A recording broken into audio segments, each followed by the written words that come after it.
वास्तु का पहला नियम है सशक्त तैयारी। और फिर कृष्ण कहते हैं गीता में, श्रेष्ठ पुरुषों का आचरण जगत करता है। तुम्हें अपनी श्रेष्ठता पर आना है, और तुम्हारी अपनी श्रेष्ठता तुम्हारी अपनी तैयारी है, तुम्हारी अपनी प्रेपरेशन है। ज्ञान की प्रैक्टिस तैयारी होती है। जब तक तुम अपनी नॉलेज को प्रैक्टिस नहीं करोगे, जब तक वो नॉलेज एक्शन में नहीं आएगी, जब तक वो तुम्हारा स्किल सेट नहीं बनेगी, तब तक वो तुम्हारा कर्म नहीं बनती। अपनी नॉलेज को इतना प्रैक्टिस करो कि तुम्हारी उसमें स्किल हाई डिग्री की हो जाए। और फिर जब स्किल हाई डिग्री का हो जाता है, तब तुम अपनी कमियों के साथ झगड़ा नहीं करते,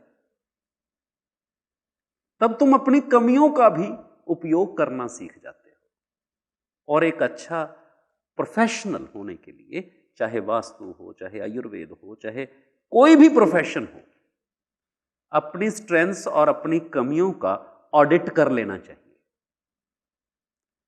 कुछ एक प्रकृति के लोग हैं, उनको लगता है ज्ञान और हो जाएगा, मैं ये भी पढ़ लूं, मैं ये भी पढ़ लूं, मैं ये भी पढ़ लूं, मैं ये भी जान लूं, मैं वो भी जान लूं, मैं ये भी जान लूं। वो वायु तत्व के लोग हैं, निर्णय नहीं कर पाएंगे। अब अपनी वायु को अग्नि में परिवर्तित करो।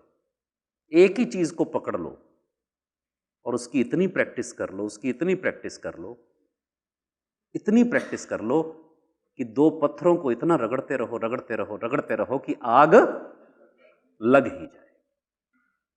तो बहुत सारा ऑडिट मेंटली कर देना। एक चीज पकड़ लेना, चाहे वो वास्तु हो, चाहे वो ज्योतिष हो, चाहे वो आयुर्वेद हो, चाहे वो योग हो, चाहे तुम्हारा अपना प्रोफेशन हो। मैं तुम लोगों को सबको वास्तु कंसल्टेंट बनाना चाहता हूं, ऐसा नहीं, पर यह कोर्स वास्तु का है। मैं तुम्हें जीवन सिखाना चाहता हूं, क्योंकि उसी जीवन को सहेजने के लिए जो भवन बनता है उसको वास्तु कहते हैं। मैं आपको वो भवन को कैसे डिजाइन करते हैं वो सिखाना चाहता हूं। और डिजाइन का मतलब है मेरा कि हम बताएंगे कि भाई यहां ये होना चाहिए। आर्किटेक्चरल डिजाइन से मेरा मतलब नहीं है, मैं आर्किटेक्चर नहीं सिखाता हूं। Get skilled in one subject, उसमें मास्टरी करो, बाकी सब में हो जाएगी। वास्तु मेरा टूल है, मैंने वास्तु पे काम किया है, पर उसके पीछे के रहस्य मैं तुम्हें देना चाहता हूं। बहुत अच्छी बात पूछी है सरयू शर्मा। क्या घर में सारे एलिमेंट्स को बैलेंस करके हम कुंडली के बैड इफेक्ट्स को ठीक कर सकते हैं घर के सभी मेंबर्स की? नहीं।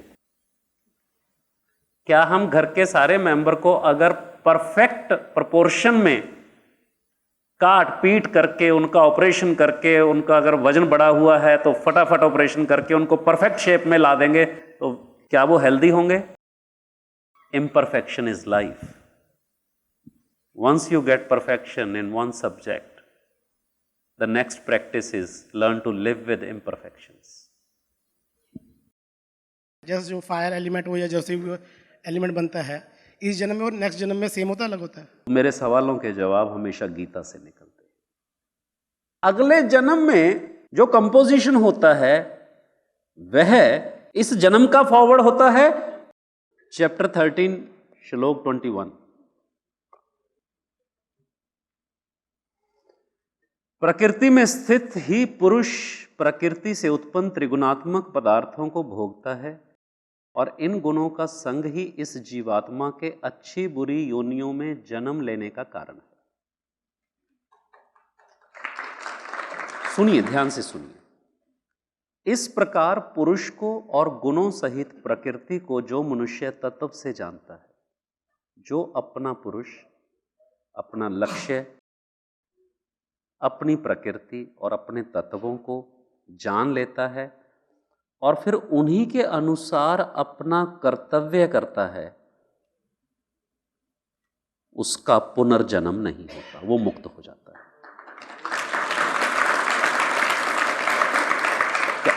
अभी ये पूरा नहीं हुआ है।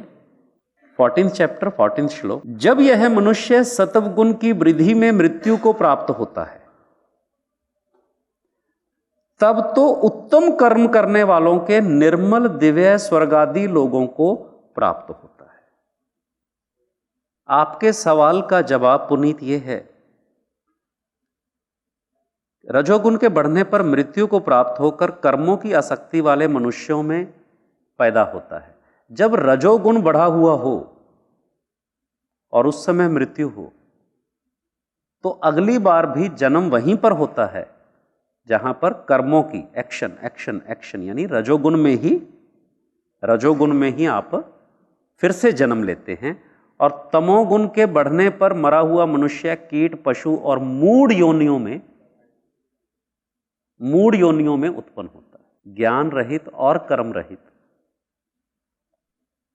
और टेम्परेरी भावों से जीवन को जीने वाले को मूढ़ कहा जाता है। तो बात तो भगवान ये कहते हैं कि किस गुण की मनोस्थिति में तुमने प्राण छोड़े, उसी गुण में एज अ नंबर 1 अगला जन्म।